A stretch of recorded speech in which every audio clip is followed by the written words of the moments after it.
आज की हमारी कहानी विवेकानंद जी से प्रेरित है।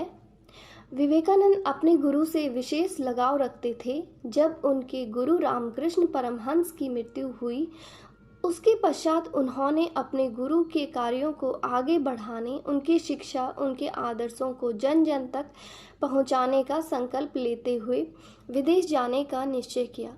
वह आशीर्वाद और विदाई लेने अपनी माता के पास पहुँचे। माँ को अपने गुरु के उद्देश्यों को बताया। माँ ने अपने पुत्र को तत्काल आदेश नहीं दिया। वह दुविधा में थी, वह अपने पुत्र को विदेश भेजे या नहीं। वह चुपचाप अपने कार्यों में लग गई। जब वह सब्जी बनाने की तैयारी कर रही थी, तब उन्होंने विवेकानंद से चाकू मांगा। विवेकानंद उस चाकू को लेकर आते हैं और माँ को बड़ी ही सावधानी से देते हैं। माँ उसके इस व्यवहार से अति प्रसन्न होती है और मुस्कुराते हुए आशीर्वाद के साथ अपने गुरु के कार्यों को आगे बढ़ाने के लिए कहती है। विवेकानंद जी को आश्चर्य होता है। वह उनकी प्रसन्नता और इस कृत्य पर प्रश्न करते हैं। आखिर उन्होंने पुत्र को विदेश भेजने के लिए कैसे निश्चय किया? तब उनकी माँ ने बताया, तुमने मुझे जिस प्रकार चाकू दिया, चाकू की धार तुमने अपनी ओर पकड़ा और उसका हत्था मुझे सावधानी से थमाया। इससे यह निश्चित होता है कि तुम श्रम कष्ट सहकर भी दूसरों की भलाई की सोचते हो। तुम किसी का अहित नहीं कर सकते हो। तुम अपने गुरु के कार्यों को कठिनाई सहकर भी आगे बढ़ा सकते हो।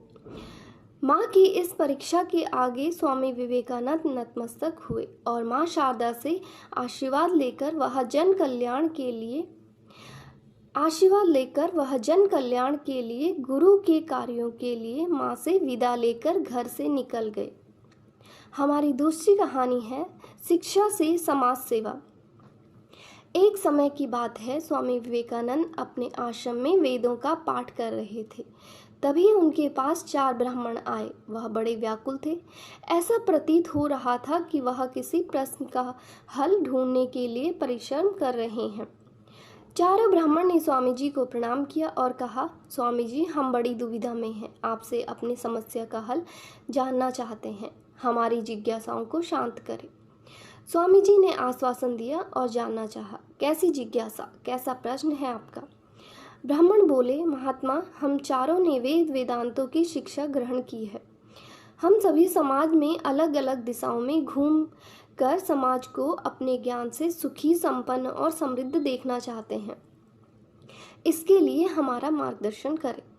स्वामी जी के मुख पर हल्की सी मुस्कान आई और उन्होंने ब्राह्मण देवता को कहा, हे ब्राह्मण, आप सभी यह सब लक्ष्य प्राप्त कर सकते हैं। इसके लिए आपको मिलकर समाज में शिक्षा का प्रचार प्रसार करना होगा। ब्राह्मण देवता, शिक्षा से हमारा लक्ष्य कैसे प्राप्त हो सकता है? स्वामी जी, जिस प्रकार बगीचे में पौधे को लगाकर बाग को सुंदर बनाया जाता है, ठीक उसी प्रकार शिक्षा के द्वारा समाज का उत्थान संभव है।